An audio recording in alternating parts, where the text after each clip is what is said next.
Is Crazy8s really that crazy? It's crazier. The whole process was a whirlwind of crazy. The film gods are just raining hell on you. That's how insane it is. It's like you run on adrenaline for the past 6 months, I want to say. Adrenaline and the love of filmmaking. Respectfully, yeah, Crazy8s, you nuts. I think the fact that everything was short meant we couldn't drag this out. It was excellent for me. It's such a whirlwind, but in the best way. It's like your masterclass on a fast track. My name is Cory Thibert. I'm the director of The Decision. The Decision is about a young man who's living in an assisted living facility whose mother pushes this risky medical trial on him that could cure his cerebral palsy. The central theme is about finding your own independence and sense of self and autonomy.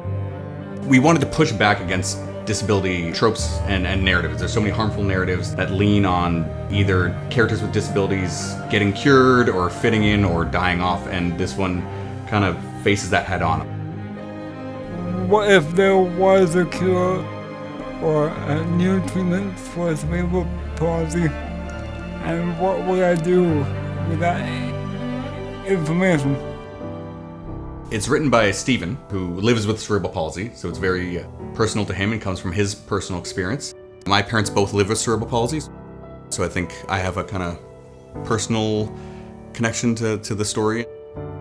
We had the same ideas, the same vision, and we clicked right away. It's actually Stephen's first time ever acting. This is his acting debut. With some really good direction from Cory and my castmates. They helped me out. We had 3 days to film it. They filmed it in my room. That was weird, but the process was very cool to see. It's so rare to see an actor with cerebral palsy playing a character with cerebral palsy. Growing up with parents with CP, I've never saw that growing up, so this is very meaningful to me. And to have it written by Stephen as well, I'm just so happy to help bring this to the world. I want them to take away that people with disabilities are people too. And live the life that you want to live, no matter who's in your way or have different opinions. Yeah. Hi, I'm Jacki Gunn, and our film is The Thing Inside Her. It's a film about a woman who has her IUD removed and then realizes that her boyfriend is actually a giant slug. In my 20s, there was a period of time where me and a lot of my friends were dating horrible people. And we all didn't want to tell each other because we didn't want to hurt each other's feelings. Eventually, we realized we were all sort of dating slugs. The story of The Thing Inside Her is a very personal story to the writer, Jacki Gunn. The way I found my connection to it was just also being a human being who had experiences with hormonal birth control since I was truly a teenager. The theme of the film is when we distrust ourselves and our own reality, monstrous things can happen. When I was developing the film, a lot of people said, don't do it in black and white, don't make these weird choices, just tell the story, and I'm not sure I know how to do that. Our production designer, Lizzie Peterson, and our director of photography, Jay Kamal, had to work really, really hard to make sure that every shot felt dynamic and like there was depth. Both were really, really intense about learning color theory so that everything played well together on screen. The frame for the movie is essentially the format of the 1950s B-movie creature features. And to me, that was a fun way to tell this story. Acting in this film was crazy. Selfishly, I wrote this as a very fun part for whoever got to play it. And it was me. I got to play it. I got to do the dream things. Crawl in slime, meet a slug, running in the rain, you'll see. Basically, I got to do a bunch of fun actor things. It was just such a privilege to get to watch her work and to navigate this character in the way that she did. It was amazing. There were scenes that we were filming on set where I was just like, detached from the fact that I know Jacki and just really wowed by the performer I was seeing. The slime was slippery. The slime was cold. Sometimes the slime was strangely warm. The slime was a character in this film. I really wanted audiences to watch that final scene, and I want them to be like, wait, they're allowed to do this? Crazy8s let them do this? And I want to be there being like, yeah, they let us do it. We had a blast doing this, and I just hope everybody has a really good time and loves the cinematic experience. My name is Eli Davidson. I'm the writer and director of Full Asian. Full Asian is about Benny, a half-Japanese male who he's not too happy with his biracial identity. You know, he's half Japanese, but he feels more white, so he goes through this strange surgical procedure called Full Asian, where with this advanced technology, individuals are able to erase their non-Asian heritage by implanting artificial memories, transforming them into, you're full Asian. And the whole film is him kind of grappling with that existential crisis and trying to figure it out. Full Asian came from every conversation I've had with my Gigi and my Baba, and going on a call with them for FaceTime and not being able to understand them or them not being able to understand me, and there's just so much awkward silence. It really does hurt in a way. I used to be able to speak Japanese fluently as a kid, and I moved to Abbotsford, and then I started listening to like Lil Pump, and all of any Asian side of me was gone the moment I listened to Gucci Gang. When you grow older, you kind of realize you miss the going to Japanese school for a little bit, and you miss the language and you miss the culture.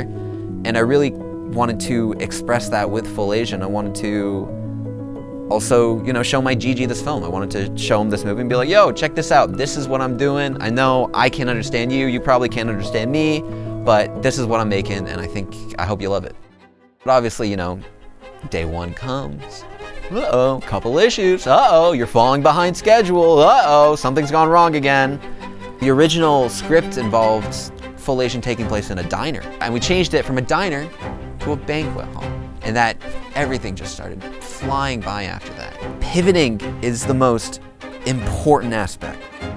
When you're done watching Full Asian, I hope you feel, especially if you're biracial or coming from a different country or a different background, I would just feel sort of acceptance. It's gonna be okay. Genuinely, it'll be fine. You just need to put that first step forward and give it a rip. Give it a shot, Hi, I'm Felicia Simone. I am the creator and co-writer of the Crazy8s 2026 thriller short film, Gone Viral. Gone Viral is a film about a true crime podcaster who's desperate to raise awareness for missing people in the Black community. And she finds out about a new juice that's making people go viral. So she decides to investigate and stumbles upon a horrifying discovery. So this is a socio-political thriller. It deals with themes of appreciation versus appropriation and how external oppression affects internal oppression. As soon as she told me the themes and topic that she wanted to explore, I was 100% on board. As Black women and as Black creatives, we are coming to this story with a lot of personal experience. We were very careful about how we were telling this story, and nuance was a big thing with this. When we were writing these women, there are a lot of parts of us in them. And it at times can feel vulnerable when you're writing from such a personal place and personal experience. It was really cathartic. I'm excited to share such a small piece of myself in this story with audiences.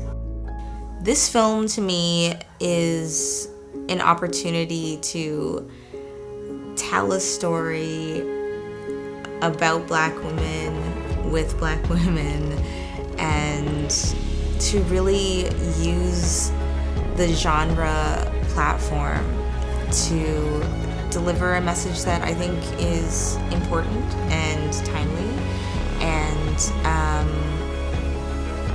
truly creating with Felicia Simone has been one of the joys of my life. So much love and excitement went into this film, and we really hope you enjoy it. Hi, my name is Morgan. I am the writer and one of the co-directors of Mold. Hi, I'm Kiki, and I was the co-director specifically on the stop motion unit. As soon as I started even the concept for this movie, I knew that I had to make it with Kiki. Guys, working with your friends is the best. It is the best experience, like, It's so best fun. thing ever. I could not have made this movie without her. This film is about Stevie, an overwhelmed 20-something whose life is forever changed when her body starts turning into clay. And this is a half stop motion, half live action film, which everyone said would be insane, and it 100% was. Our sort of magical realism world is best shown through our claymation. When big feelings can feel too much and you want to shut down, something as moldable as clay was our best tool to tell this story. Collaborating with a live action unit and on top of that was an absolute insane ask, and we did it gratefully, and 1 second takes 10 minutes to shoot. Directing stop motion is different from live action because you're not working with actual people. Our animators are actually become our stars. In our title sequence, I have every single one of our animators and our DP and our mentors' fingerprints in our title as our little nod to how much work it takes. Crazy8s was never discouraging. They wanted us to succeed. They knew we would. I knew we would until post happened, and then I thought maybe we wouldn't. and then we finished the movie somehow, and it was awesome. We found this beautiful, kind of happy place where all of our stop motion shots are in our point of view from our character, because it's how she sees her world. And I think propelled us into this kind of dissociative feeling.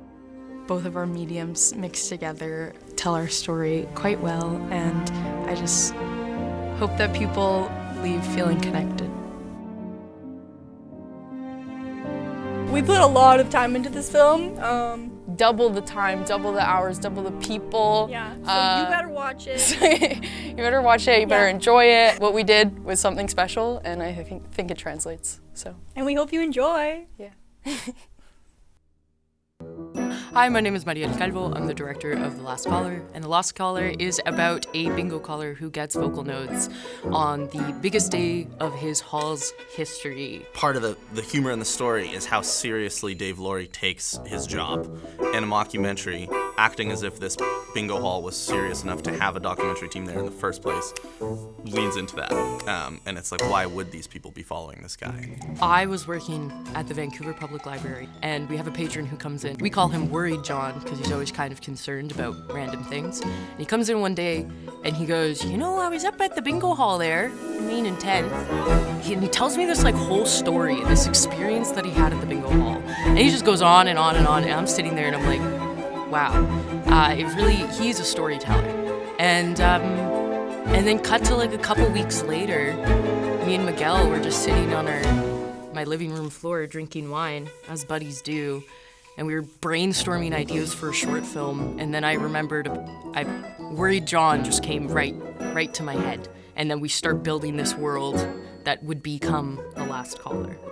We shot at Planet Bingo, which is the last freestanding bingo hall left in British Columbia. Had to work outside of the operating hours was a unique creative choice because we did shoot from midnight to noon. You want to talk about Crazy8s? Make everyone go to a bingo hall at midnight and work until noon. 4 a.m., you start finding God in those bingo sheets. I'm not even joking. One of the lines in the film is, if it was just about the gambling, these people would be, playing scratch and wins. And I think that what you want to feel coming out of this is it's about community, it's about the human connection, and it's about having fun. And yeah, that's really what I was trying to touch on. I feel proud and I feel happy with what we've accomplished. I really hope people think it's funny. That's the main goal. Doing Crazy8s changed me fundamentally. Being able to pitch in front of a live jury was something that was really cool. You know, you get these nerves before going into the live pitch that I haven't felt in a long time. Crazy8s has such a reputation, and people just want to do them because they know it's going to be fun. And I think that was so helpful for us. We were so lucky to have an incredible amount of high-level film professionals that just wanted to come play with us. Truly, the volunteers that sign up for Crazy8s are just the hardest working people, and they're such a community. You get lots of people in the industry who have worked for years and years because they know of Crazy8s. Filmmaking is really, really difficult, and that's why it is a team sport, and that's why collaboration is so important. When you have the support of building these teams, it's invaluable, and it will stay with me forever. They really set you up for success as much as possible, constantly checking in. I want to give a really genuine and sincere thank you to Crazy8s for giving us this opportunity. Crazy8s offers so much support for emerging filmmakers, and being able to step into this film as a director for the first time, I wouldn't have been able to do it without their support and their trust. They really gave me a huge vote of confidence. I just want to give a huge thank you and a shout out to Crazy8s for just believing in the story, wanting to be a part of that process and allowing us to be a part of Crazy8s to share this story. If you're wanting to do something off the walls insane, Crazy8s is the place to do it. It's very easy to discourage yourself from hard things, and having a good support network, huge. Wow, nothing like having friends you can lean on. And hold on to those memories, because it's gonna go by so quickly. It's really, really such a unique experience. Take it all in. Yes, I will continue to make films. This might not be the last time you see me. You know, what the heck? Thanks, guys, for being here and letting this happen. Thank you. On behalf of all of the filmmakers at Crazy8s, thank you so much for buying a ticket, sitting down in your seat, and you're ready. You're ready to watch these top 6 films that I know are all banger after banger. So thank you. Thank you for being here. Thank you for watching. Hope you enjoy it.